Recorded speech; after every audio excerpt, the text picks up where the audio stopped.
Welcome, everyone. Hi, everybody. Welcome. Thanks for joining us.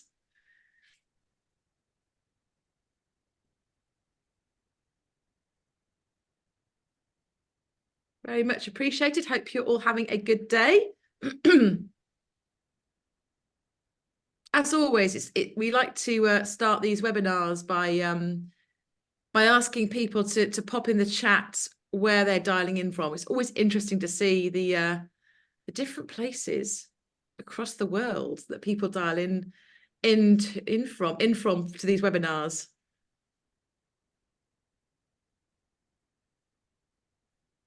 I'll start. I'm from Hastings. Oh, I was say Ludlow. Beat you to it. Oh yeah, got some really interesting comments coming up already. The length and breadth of the UK, Ireland, lovely. We got the US, we got South Carolina. Lovely. Fantastic. I'm going to be like really stereotypically British here and say, I'm wondering what the weather's like in South Carolina. Is it hot? I imagine it's still warm there, right? Not like the UK. How's the weather, Doug? I bet. Oh, we're jealous. Oh, nice. We've had storm after storm in the UK and all sorts of weather.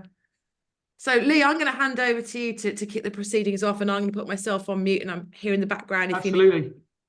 Thank you so much, Emma. I think we're what, a minute or two after 3, so we'll probably have more people pile in. We had a flurry of sign-ups today in this just-in-time world that we live in these days. But I'll get going in the interest of time. So welcome everyone to our latest EX Space Expert Insights webinar. We've got a really great session today, which is the kickoff really to our 2024 program, which is a busy, packed schedule of webinars already. We'll talk more about those towards the end of the session and give you the heads up on what's coming down the line in the coming months. Few quick housekeeping points, please. If you can all, if you haven't already, mute your mics for me. That's not to silence you. We're all about listening here at the EX Space. And we want you to use the tech though. So here in Zoom, at the bottom of your screen, if you haven't discovered it already, there's a chat functionality. Use that to post your reflections and indeed any questions as we go. And there's also a lovely little feature where you can raise your hand if you've got a particularly burning question as we're going with the session. We'll keep our eyes peeled for those and try and get to you when that happens. I also have an added incentive. So we're looking out today for the most provocative question, the most thought-provoking question from you guys. And the prize for that is a copy of this fantastic book, Leading a Listening Organisation, which is the focus for the session today, which Howard has kindly donated. So there's an incentive to get the questions in. As always, we're going to keep this fairly flexible and conversational, and we'll have plenty of time for questions at the end. I should say we're recording the webinar. If you need to drop out at any point, don't worry, you can catch up on demand later on via our YouTube channel. We'll post to that tomorrow. And also, if you're an EX Space member, of course, you can access the full webinar archive on there. So some quick introductions, really briefly. Myself, I'm Lee Smith. I'm co-founder and co-creator of the EX Space alongside Emma Bridger, who's on the call with me today. The EX Space, for those of you that aren't familiar with it, it's the membership-based learning community for employee experience and engagement professionals. We launched just 6 months ago, and already we've built a really vibrant online community, global community.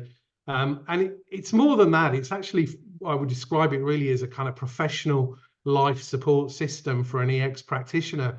So within there is our learning, our flagship learning, which is CPD certified. We've got amazing on-demand video-based learning, bite-sized learning. We've got tools, templates, diagnostics, the latest research reports, a vibrant webinar selection and archive. We've got case studies and an amazing community.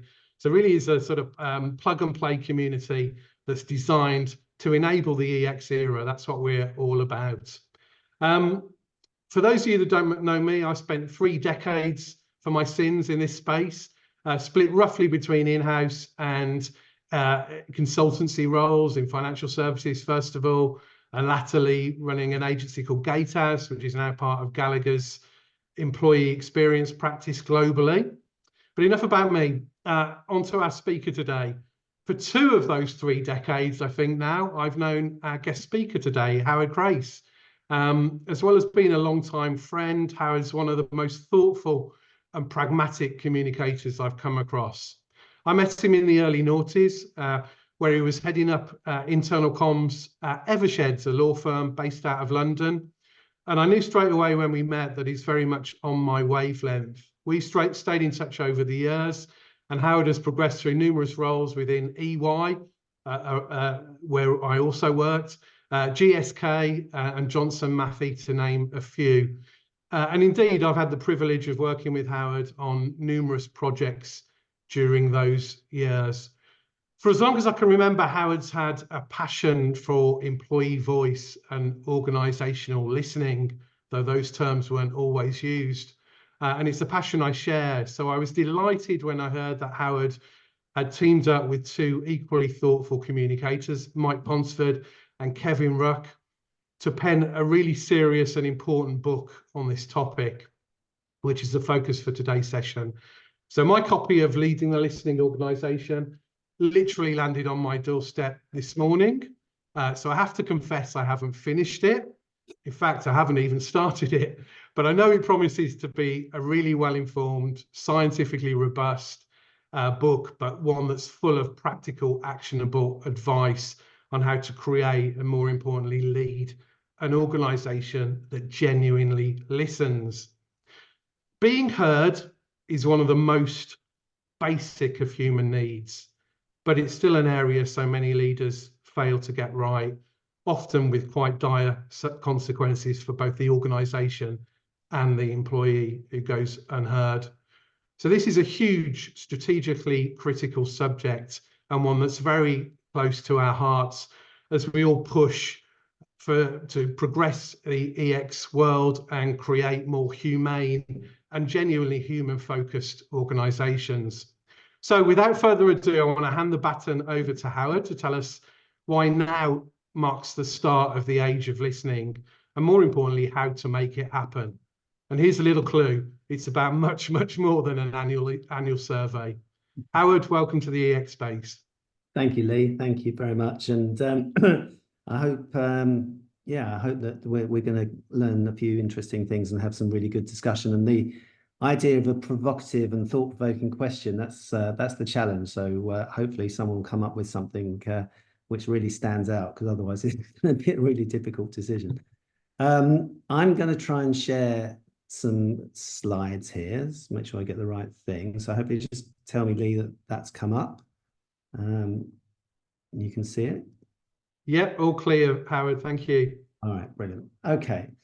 So hi, everyone. Really great to be here. Great to have the opportunity of sharing this with you, and looking forward to the discussion. So I'm going to give you a bit of insight, a few pointers, a few thoughts around this notion of listening. And quite on purpose, we're calling this the age of listening. And so, I'm saying welcome to the age of listening. And actually, if and when you read the book, you'll see chapter 1 is called The Age of Listening.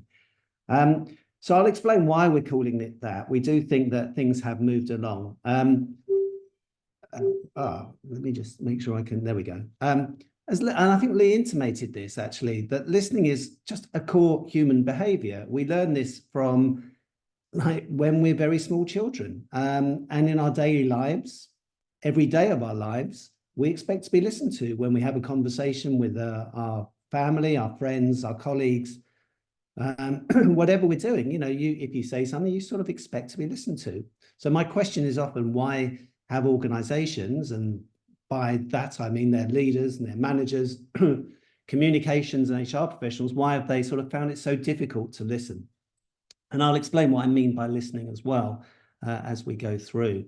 Just quick bit of background. So nearly 6 years ago now, we're approaching 6 years, I attended an IABC event in Copenhagen, and they ran a session called Open Space. And some of you may know Open Space. It's basically, you say, I want to talk about something, and people can come to your area and talk about that topic, and then they move to other things.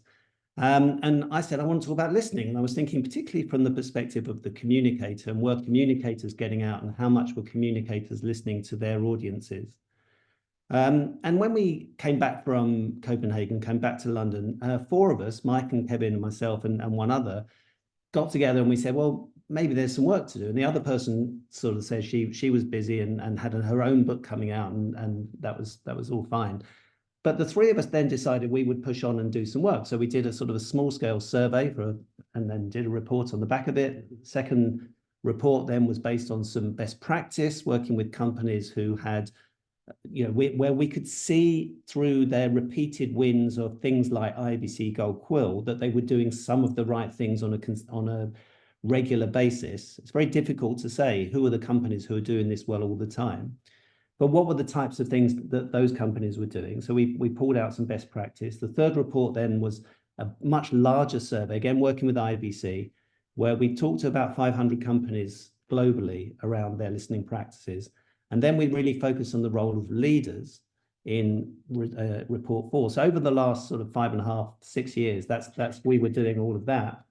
And then, sorry, that's what you need in a live event, the phone goes. And then we thought, well, what is there any more work to do? And what we decided to do really was not just put all of that together, but we then did some new work as well to come up with the book that we've just published. So Leading the Listening Organization, as it's called, published by Routledge, just really less than a month ago it came out. And then we think this is the first book to take what we're calling a leadership listening focus. So there are other books around listening in different ways. Probably the person who's best known for this is Jim McNamara, an academic, and he has done quite a bit of work on listening, and his book called Organizational Listening is a sort of best known book in this area, I guess, albeit it's a much more focused as much on external listening as internal. What we've done is taken very much an internal focus and really looking at the role of the leader. So that's where all of this has come from. There's a lot of rigor. Those of you who don't know Mike or Kevin, Mike has been a consultant in sort of comms and engagement and management for 25 years plus. He's very well known in that field. Kevin is an academic. He runs the PR Academy, so he runs a training business, and he certainly brought a lot of rigor, and you'll see a lot of text that we've sort of looked at to sort of pull bits out, reports and books and various things throughout our book. And my background, as Lee said, is majority of time in-house until about a year ago when I set up True, which is a sort of small consulting business together with Anne-Marie Blake, who I think is on the call. And so for majority of my time it was in-house. So what we're bringing together is 3 sort of related but quite different perspectives as well, and that's, I think, worked very well for us. So let's get on, and let me start with a quote from the book, which sort of sums up, I think, what we mean by listening here. So I think this thing is around the ability to understand the perspective of others, and this is the really important 3 words, and respond appropriately. So what we're not talking about is things like people talk about active listening, that I nod when you're speaking and I've got eye contact and, my body language, all that sort of thing. That's all good stuff, right? That's all good stuff. And I'm not in any way, but that's not what we're talking about. We're talking about organizational listening, and that's sort of how we've defined it. So why the age of listening? Why are we calling it that? And I think that increasingly what you see is that we're moving to this time where listening to employees is increasingly being thought of as central to success. And one of the reasons, even behind setting True up, is because, we looked at it and said majority of change programs, the majority of engagement programs just don't work in the way that they're set out to do. And there's plenty of data to back that up. McKinsey says something like 70% of all change programs don't deliver.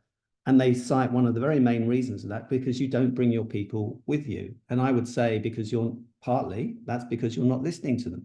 So I think that, what we're seeing is a beginning of a shift, and we've got to do things differently. And, one of the key factors here we are, the EX space, is the growth of EX as a competitive advantage. If you believe in EX, if you believe in your employees and giving them that experience, then you need to start listening to them to understand what that experience is. It's hard to say that you're really believing in EX if you're not listening to your people. So I think that's one of the factors. There's other factors that we see.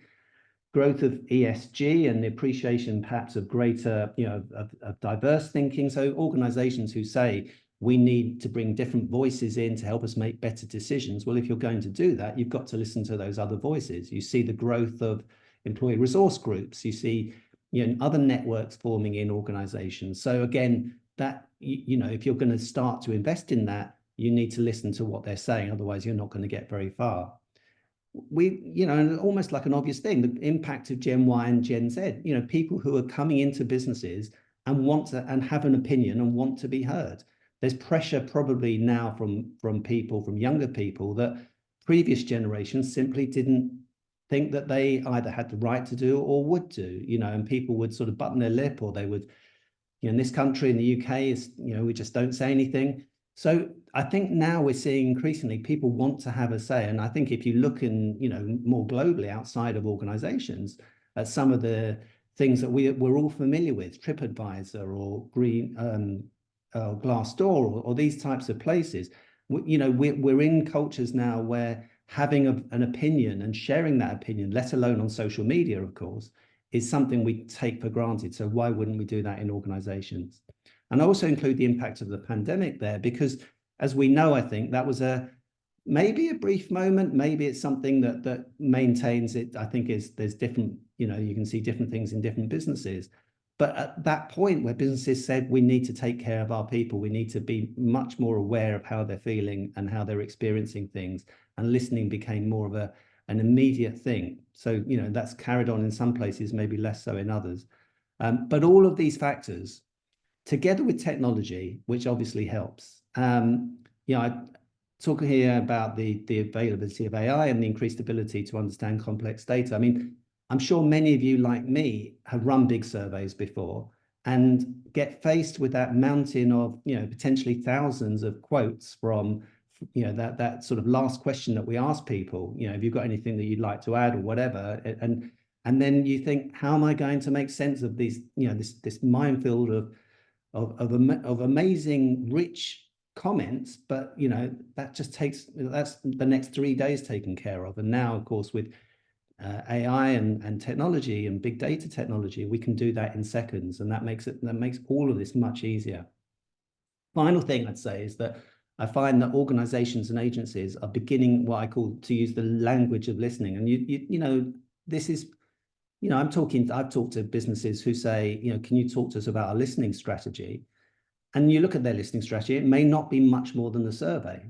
And similarly, the agency's listening solutions may not be much more than different survey offerings, but they're beginning to box this up now in terms of talking about it as if it's a listening strategy. So I think, again, it just recognizes this appreciation that we need to do more. So, in the book, we talk about the benefits of listening in an organization. So I want to just take you through those quickly. And there's sort of 5 big areas that we've sort of focused on. And the first is performance. And again, if an organization is listening well, you get all the sort of benefits that come from better engagement, which would include, you'd expect things like lower attrition and greater discretionary effort and all of those sorts of things. Better risk management. I mean, in the UK, obviously, in the recent weeks, we've been very familiar with the post office story, but other stories too, where staff could speak up and haven't been listened to, and we see that. So again, we would say listening is a big sort of supporter of better risk management, improved productivity, and being able to move through better processes. All of this leads to better performance. So that's that sort of first important area there. And I think there's a lot of data, and again in the book we would back that up further. Second of all, I pick out customer insights. How many times does an organization talk to the people who are closest to the customers, who are dealing with customers every day? Maybe not just even customers, but suppliers or other key people in the supply chain or whatever, to say, what are people saying? What are your customers telling you? How can we learn to improve? And where you do that, I think you can really, look to improve your products and your customer care. And again, through listening to the people who know best, who know what customers are saying. Thirdly, and I referenced change earlier, I'm a big believer that listening is part of how a group of employees understand change better, how they accept what's going on in change. If you actually start to listen to them, listen to their questions, their fears, help them to understand what it means for them, then I think they will pivot quicker to sort of whatever the new way of working that you're doing is. What we see often is an organization who will communicate, by which I mean they'll push something out to individuals, to employees, but they're not listening to the fears or the challenges or the other ideas that employees have, which doesn't really help the employee decide, right, this is a good change, I'm going to get in step with it. So giving people the chance to have the conversations, listen to them, listen to their questions and their fears and their comments, helps them to get there in a much quicker way. Fourthly, innovation. And every organization these days prides itself, values innovation, in the number of value statements that innovation pops up on. So, again, diversity of views, different thinking, how are we listening, spreading the net widest so that we get the best ideas across our organization? I'll talk more about that in a minute or two. But, when you work in organizations and when you sort of really travel around and meet people doing what you might call blue-collar jobs or, sort of manufacturing and on the line, they're still passionate about the business. They've still got ideas. They've still got suggestions. How well are we sort of picking those up and listening to them? And then the fifth thing I'd call is the right thing to do. In our first report, actually, we use this term social justice. And I've always felt that, if I work in a business and, I put my energies into doing the best job I can, if I've got something to say, then why wouldn't the organization want to hear it? And so I think it's just the right thing to do. That in itself is not enough. And so, I think all of these things to come together, hopefully to create quite a compelling case. But ultimately, why wouldn't you listen to the people who are working hard in your organization to deliver great service or great products? But it's not that simple. It never is it? And I'm going to ask you to, maybe Lee, you could have a look at this for me, but look in the quick bit of audience participation and maybe just put in the chat the answer to this question. So this actually comes from our third report. In our third report, this is the big survey that we did. What we found was 3/4 of organizations were saying they take what employees say seriously. So it's not bad, I guess. I mean, it could be better, but 3/4 said we take it seriously, through the survey or whatever. But how many of those organizations, maybe the word yet is a prompt, but anyhow, how many of those organizations actually said they responded promptly to feedback? So maybe you would, maybe this could be the tiebreaker for the book, of course, if anyone gets this spot on. We're getting lots. Started low, 5%. Oh, we've got a 0 as well, Howard.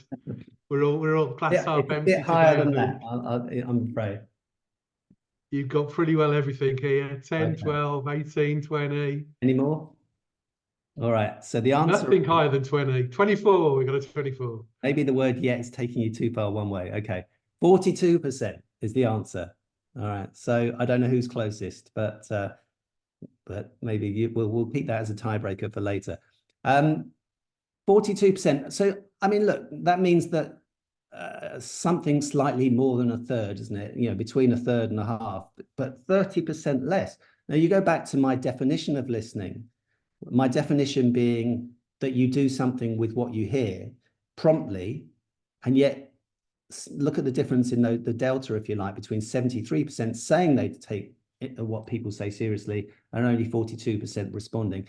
And I think that what we found, and those reports, by the way, if you go to the True website, they're all available. They're all publicly available, all 4 reports, and you can take that. You can download those with pleasure. And what you'll see in that third survey is that, you know, there is this thing about, we have principles, the principles say, or, you know, values, principles, whatever you want to call them, that we believe in this stuff. But what we found is that actions are not backing up those principles. So again, it is a problem, I think, that, yeah, we sort of know we should be listening, but we're not actually doing the things that we should. Now, why is that? Howard, it's just Yeah. Emily, just a quick question, if that's okay. Cool. On with the research of that 42%, who was answering that question? Was that employees themselves, or was it the people that kind of are responsible for this stuff? So I've got a bit of a hypothesis. Good to hear what. It's right. the latter, yeah. Yeah, that was my hypothesis. I wonder if, again, there's probably a little bit of, you know, optimism bias here, that, you know, if you're working in a team responsible for this stuff, you're going, yeah, we don't respond as promptly as we could do. I wonder if you went out to employees, if you'd see some of those much lower figures that we saw in the chat, the 5-10%. And my hypothesis would be you probably would. So I just, yeah. Oh, I agree, and I'll pick that up a little bit later on as well. But actually, you know, if you look at some of those results, they're not particularly optimistic. And I think, you know, people were pretty open and honest about this. And, you know, some of the scores for some of those questions are pretty low. So I didn't feel that we had, you know, if you like, optimism bias. But the point is that you believe one thing, and even if you think you're doing it better than you might be, you still know you're not doing it well enough. But yeah, it's an important distinction. So why do we think then that we have that problem? And I think there are obstacles to overcome with listening. And first of all, this thing is, it's not, even though I said right at the beginning that we sort of learn how to listen as individuals from sort of age 0 almost, listening is not a core capability for leaders, for any of us for that matter. It's not taught. It's not something that we learn in the sort of, you know, way we might learn how to write something, or how to, you know, the skills that we learn as communicators, HREX professionals.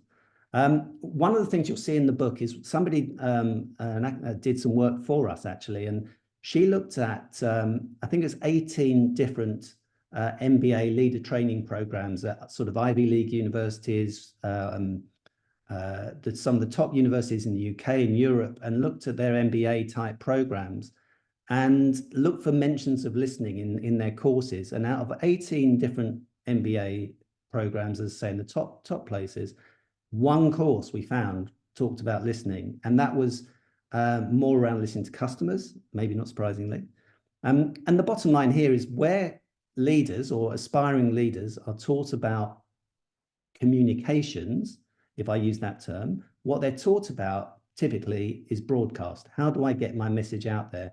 And we'll be familiar with people who are taught about, you know, have PR training, taught to get their message out. And that's where majority of the focus, not exclusively, but the majority of focus of where aspiring leaders are taught about how to communicate. Now, I've worked, I'm sure many of you on the call have worked with some brilliant leaders. I've worked with some of the best leaders that is possible to work with, I think. I just, you know, when I look at how they perform, they get this stuff, they understand it, they don't have to be taught it, because they understand bringing their people with them is just, you know, they can't do their jobs if they're not doing that. But you're sort of hoping and feeling lucky as much as anything, if that's sort of the basis. So there is an issue in terms of education of leaders. Maybe one of the things that then sort of what follows from that, and we found, is what we're calling the parental trap.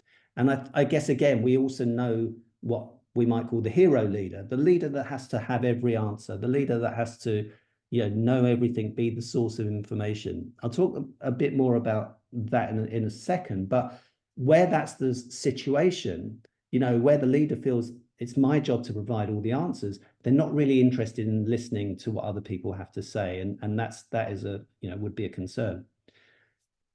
We will talk about the survey in a minute, the big survey. And you know, where companies will say, well, we listen, we do a survey. Might only do it once every 2 years, but we do it, and it's a big thing. But it's a pretty passive sort of tick box exercise. And I don't think that necessarily is listening. You know, it's sort of nodding in that direction, you know, maybe, if I'm being polite.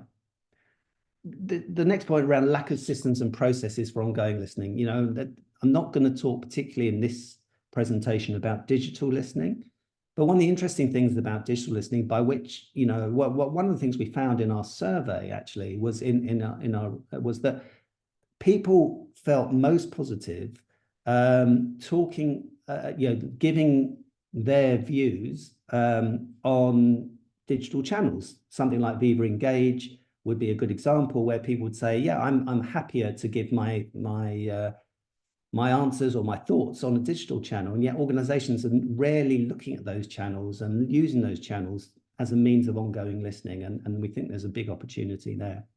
And I think, you know, often it's sort of just perceived that listening might take time. And in this world where everything has to be done in the last minute, there isn't time given for listening. And, you know, we found, for example, that things like focus groups, interviews, you know, they're very rarely used. They're sort of, you know, there's again big, you know, that understanding that why, maybe that's partly because of the time that's required, and as well as the value that's ascribed to them. So some of the obstacles that we think are there for to overcome, you know, to get better listening.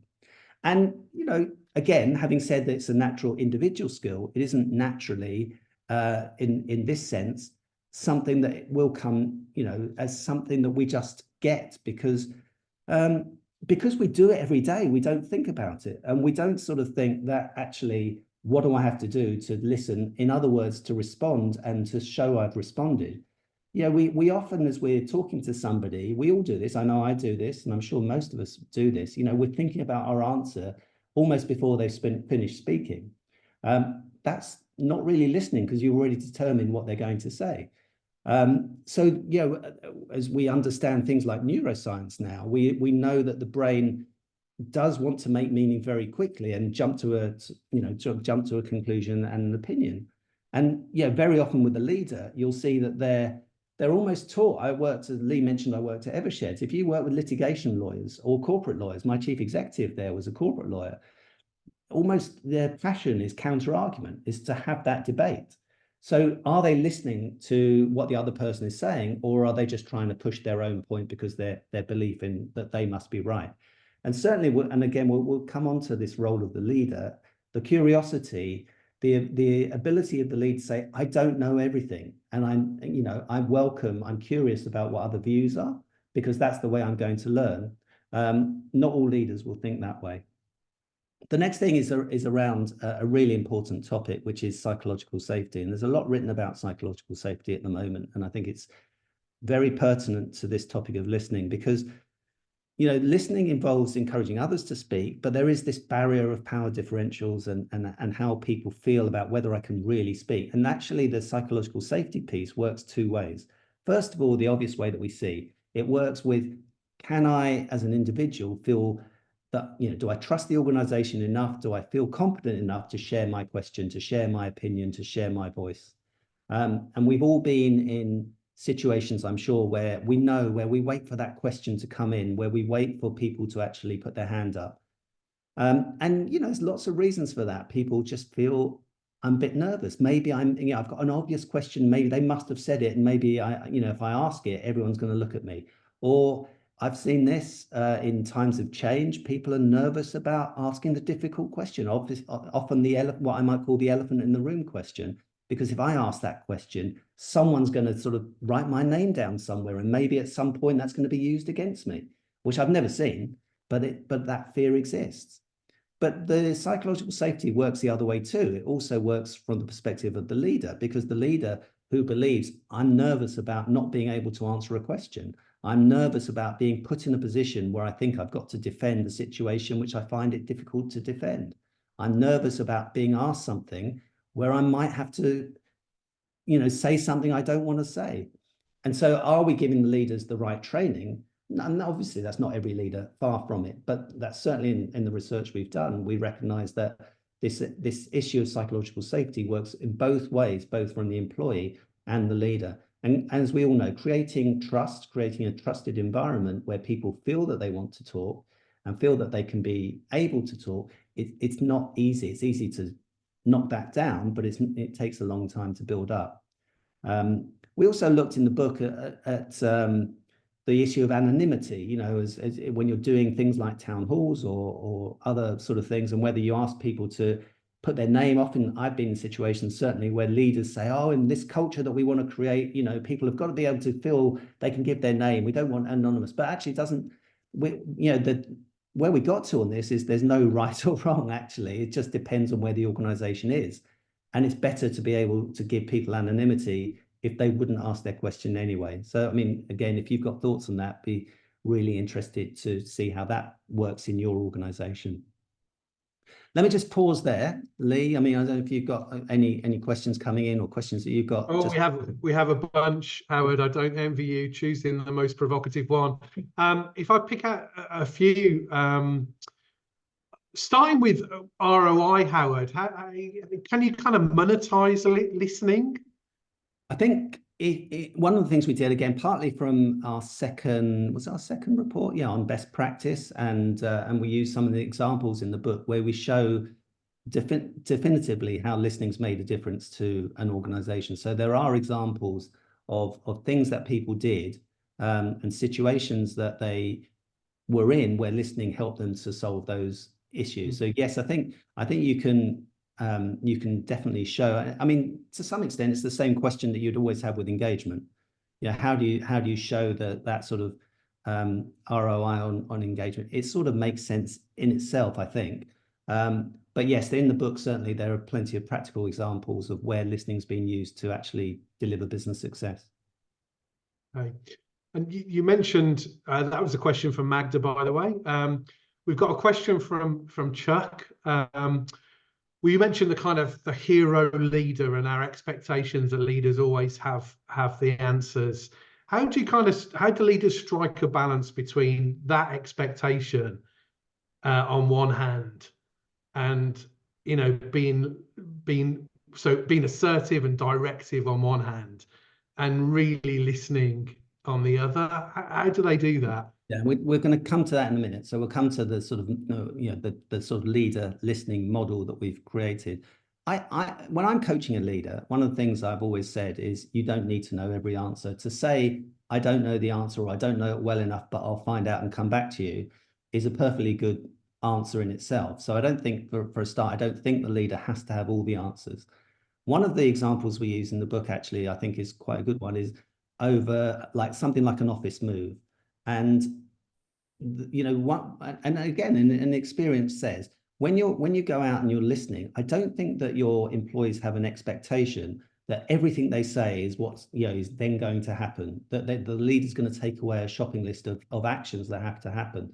Leader may say, I'm not going to say anything away from it, but I'm going to help you understand, or there might be one thing that I need to do as a result. And my experience of sitting in many of those sessions is that people don't go into them thinking, I'm going to change this policy. So when you have something like an office move, which can often be quite a contentious thing, you can make it pretty clear as a leader that this is happening and it's going to happen.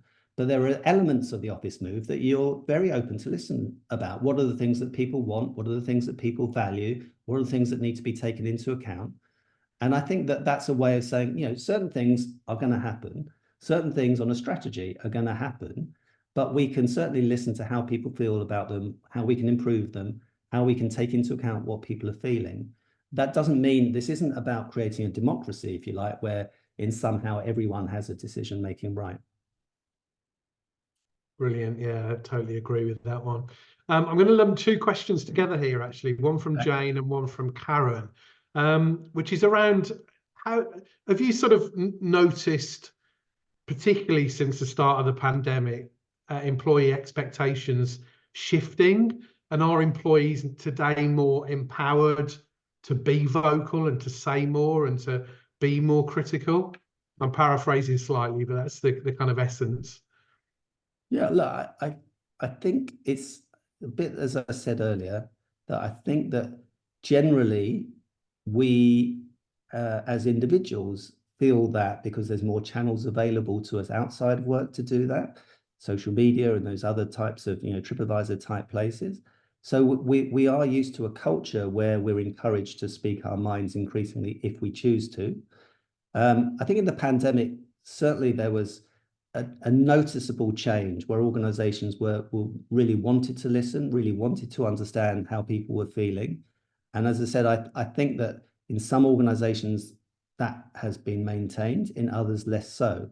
And you know, so I think that we've got to try and keep those gains if they've been made, and encourage them. And that point I made earlier as well about, you know, as younger people come into the organization used to giving their mind, you know, speaking their minds, that expectation will only grow. So I do think, you know, that people's expectation in businesses is very different from what it was.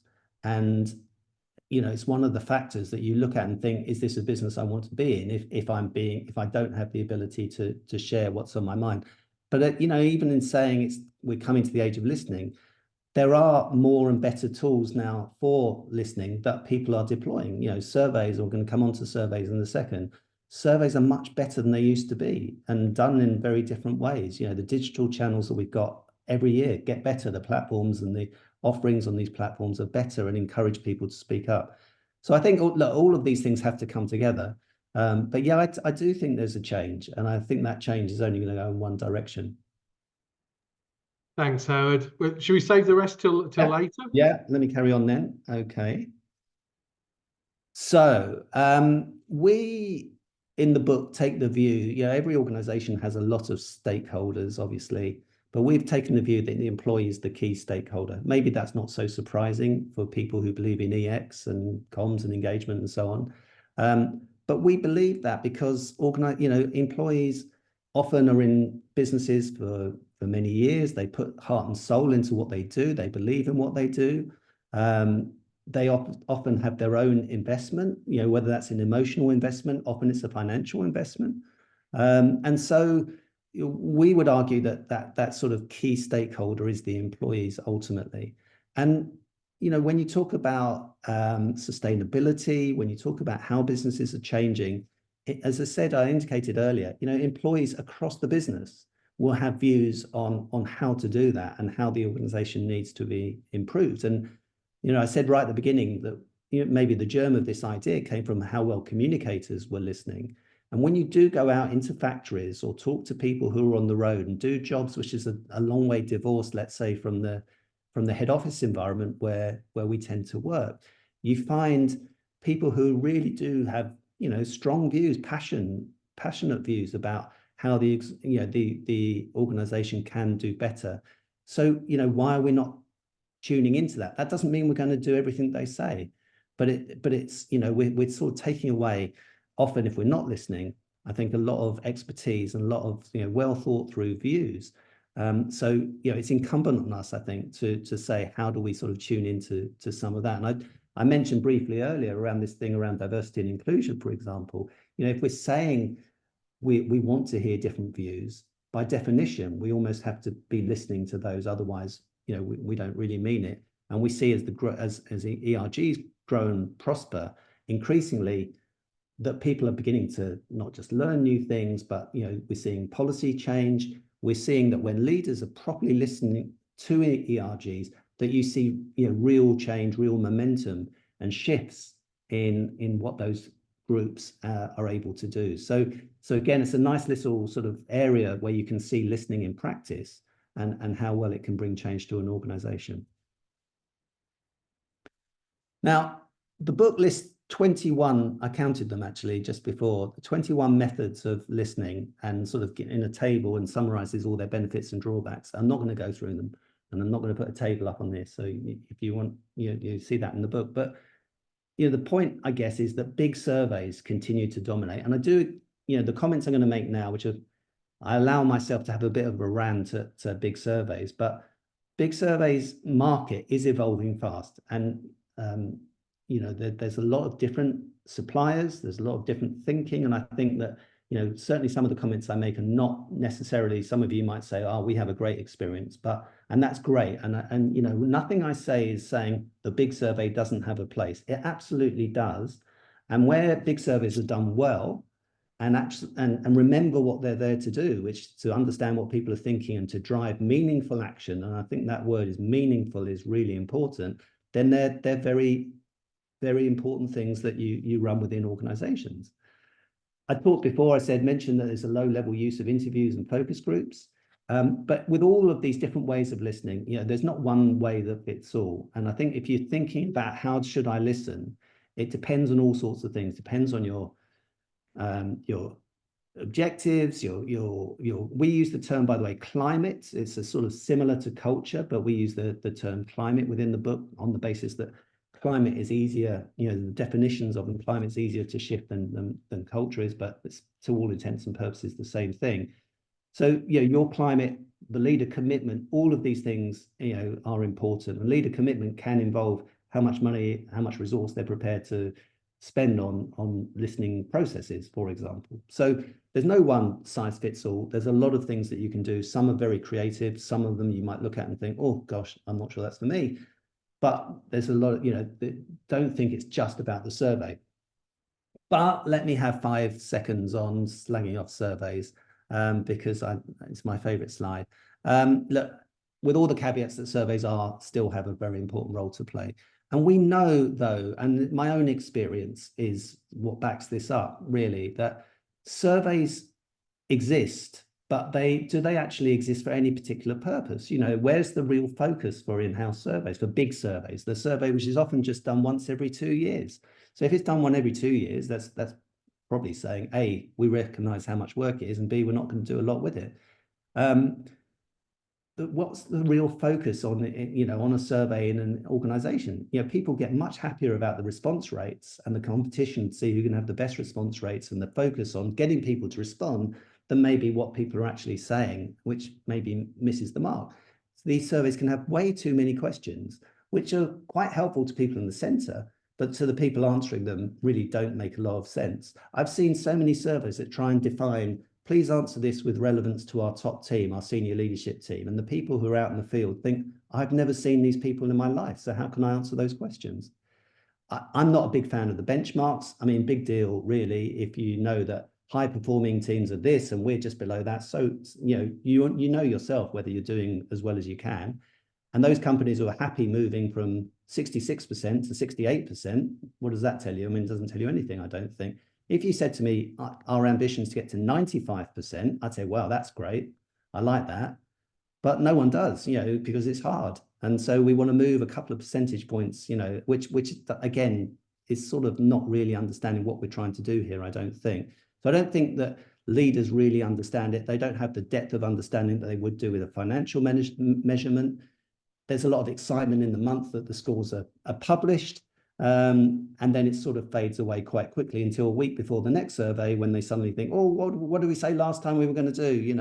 And so all that happens. So look, I know that that's a little bit of a generalization. There's lots of good practice. There's lots of good surveys. And I'm absolutely not saying that the annual survey or whatever it is, it cannot be very, very important.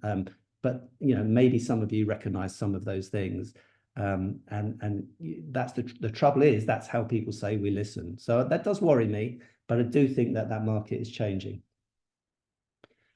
I'm going to spend a second on leadership because, I've talked about leaders, but it really is important. And, the leaders who listen well, listen to learn. And, this is the thing I mentioned the word curiosity earlier.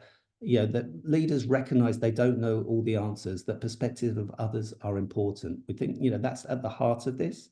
And it's leaders who set the example. It's their accountability, it's how they respond that says to other people, says to managers, says to their teams, if they do this, it must be important.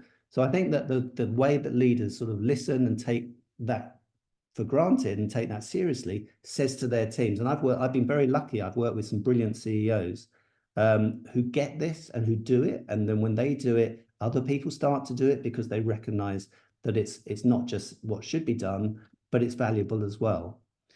And when leaders properly listen, they start to create trust. And, I think in whatever EX space talk, I'm sure trust appears almost every time, certainly the ones that I've attended, because it's such a key thing. So that trust and that safety that allows people to speak up, again, when leaders properly listen, it helps people to say, okay, yes, I will share the point that I might not have otherwise done. And leaders also can invest in those tools and processes required. And that may be, you certainly see in some of the bigger organizations. I'm going to spend a moment on that later, but you certainly see in some of the bigger organizations where the tools and processes are part of sort of, how you do that is really important. I'm conscious of the time. So look, in the book, there's a whole chapter on this listening model. So what is, these are the factors. We have principles that we believe have to exist in the organization, the capabilities of a leader, and we talk quite a lot about this in terms of compassion and openness, responsiveness and empathy, the processes the organization needs to have, so multiple listening methods, and then the outcomes that you can generate. And if you get all of those, our view is that you get to organizations that flourish. So that's our leadership listening model. And there's a whole chapter on this in the book. Again, so this sort of feeling that leaders are, is where it's at really. And I think almost finally now, just, we say, what are the ingredients for a listening climate, listening culture? It's these things, the mindset of the leaders, particularly leaders who are constantly curious, their capabilities, that people who are involved in leadership, in listening, have clear roles and responsibilities, the processes that they run, whether they're digital or whatever, they're effective and they work and people know how they work. And then, when we talk about tools and processes, one of the interesting areas I think for the future is this thing around data mining and analysis. Certainly was at GSK, there was a big investment in people data. How did you match the data coming out of the survey with other things like attrition or performance data? And that's really interesting. And where you get to here is you start to be able to almost anticipate and put in place preventative measures to stop situations happening. I think that's where it's really exciting, sort of future use of data for, within listening to head off situations before they occur. I started with a quote, I finished with a quote. Listening to employees on an ongoing basis creates better places to work, in which employees are more motivated to contribute, collaborate, and innovate. In short, creating organizations that flourish. And that's really, sums up, I think, where we got to with this work. So there we go. So look, in the time we've got, Lee, let's do as many questions as we can, and we'll have a look at, which one. I'll stop sharing. Certainly, if people, have any thoughts around this and their situation, please get in touch. When you see, you've got my details either on LinkedIn or you'll be able to find me through this deck. I'll stop sharing, and then Lee, back to you. Thank you, Howard. Such a broad and multifaceted topic, actually, isn't it? And I can't wait to dive into the book. I know Emma's been scouring the questions, so Em, if I move to you perhaps first, and then we've got about 8 minutes or 7 minutes now to chat through them. Yeah, thank you, Lee. And thanks, Howard. Really great presentation there. I think we've covered most of them. There's a few that are jumping out. But before we get into them, I just want to say I'm completely with you on the survey piece. As anyone that knows me at all will know, I get on a rant about surveys as well. And for me, purpose of a survey is to give you great data so you can track and monitor your progress and see how you're performing, see if you're really good at listening, right? I've never heard anyone say, can't really listen to because I've got to fill out a big fat survey. No one ever says that, do they? So so for me, I love the point. Emma, can I just say that, one of the things that people say is our organization suffers from survey fatigue. Yeah. And what I believe that means is not that we're doing too many surveys, but it's that we're doing too many surveys where nothing happens. And if people felt that because they contributed to a survey, something actually happened, and I think there are really good ways that you can do that, then I think they'll be happy to do that more and more. So I think it's more tied up in the fact that these just don't deliver what they promise. Yeah, they're too transactional. They're too infrequent, because listening is something that has to happen. It has to be embedded into the culture, right? It has to happen every day. Which I'll come on to in a sec with my question. I'm getting there. But Jay made a great point about listening circles, which I loved. Running them with frontline workers rather than running surveys. And it's something, Jane, I've used them as well, and they work so well. And actually, what we did with one organisation we work with that was going through a big transformation was part of the listening we were doing. The listening we were doing actually just meant going out and speaking to people, having coffees with people. It doesn't have to be anything complicated, just actually being human, saying, hey, what do you think? How's it going for you? And the listening that we did through those kind of those chats to people in the canteen and in their breakout rooms, etc., was that people were saying things like, guess what they want me to do now? And here we go again. It was a big change. So we actually run some listening circles, if you want to call them that, with those as a title. Come along and have you say, guess what they want me to do now? Here we go again. We're like, we're using the phrases we were hearing to demonstrate that, we were listening, and it works so well. So big fan of that, Jay. Anything else you want to add to the chat? That would be great. So kind of brings me on to the question I was going to ask around, I know you've talked about the organizational listing and the more formal strategy.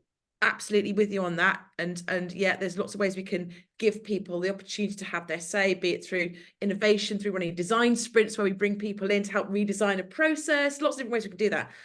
But goes back to my point about, I suppose, about like the everyday, right? So, you know, it's a feeling, isn't it? And often people say, I've never felt so seen, to say they felt heard, yeah, but oh, they really get me here. I feel seen, right? How do you kind of integrate, you know, listening into the culture of an organization? So I get the formal mechanisms are important, but what about the everyday? What tips have you got on that?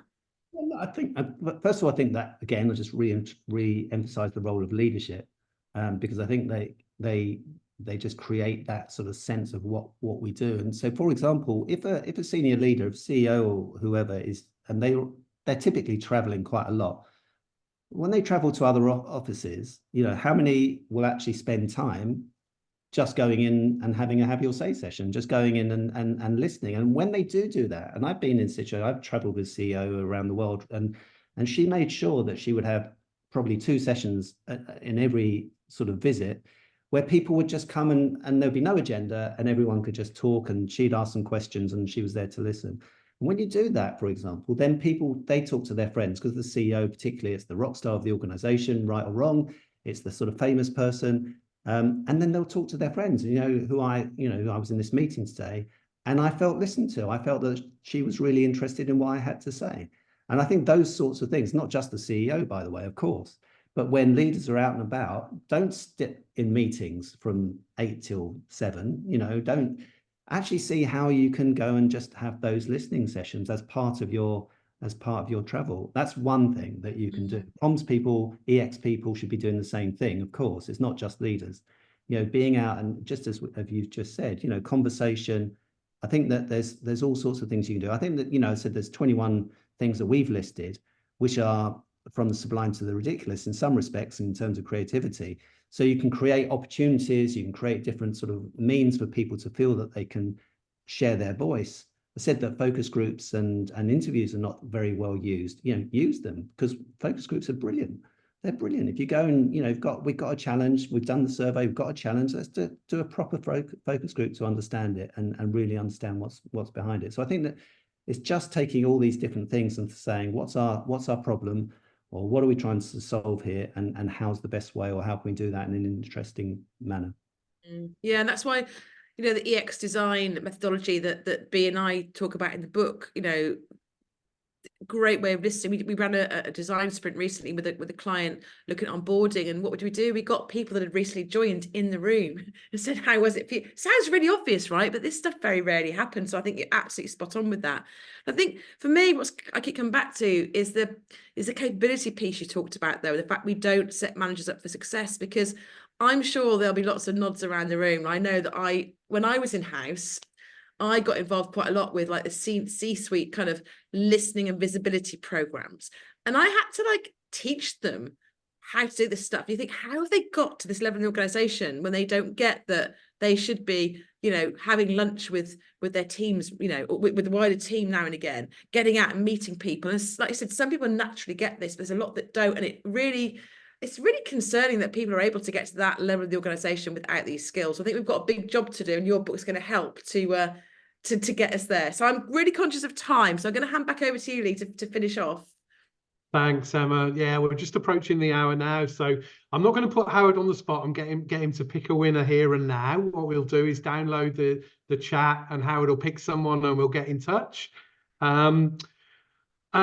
Howard, first of all, thank you. Hugely insightful, and you've kind of stoked up my fire on this topic again. So this is something that on the EX space we'll be focusing a lot more on over the coming weeks and months.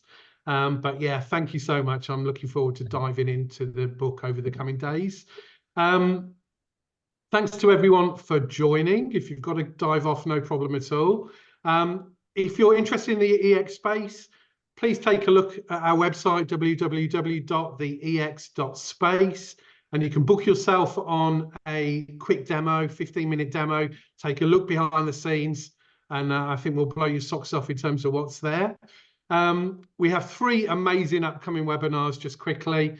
A really busy program in February. So Bad Bosses Ruin Lives, a great follow-up to this particular webinar with Deborah Corey on the 6th of February. We've got AI in HR with Ben Eubanks on the 12th of February. And we've got People-Centric Change with Julie Hodges on the 21st of February. So if you're on our database, you'll get the details of those. Please join us. I should say too, for those of you that are EX Space members, Howard has kindly organised a 25%, a big hefty discount on the book. So we'll put the details on the platform later on today, and you can fill your boots. With that, I think that brings us to a close, bang on the hour. Thanks, everyone, and I hope you enjoyed the session. Take care. Thanks, Howard. It was a great session. Thanks, Howard. Thanks for joining us, everybody. Bye. Cheers.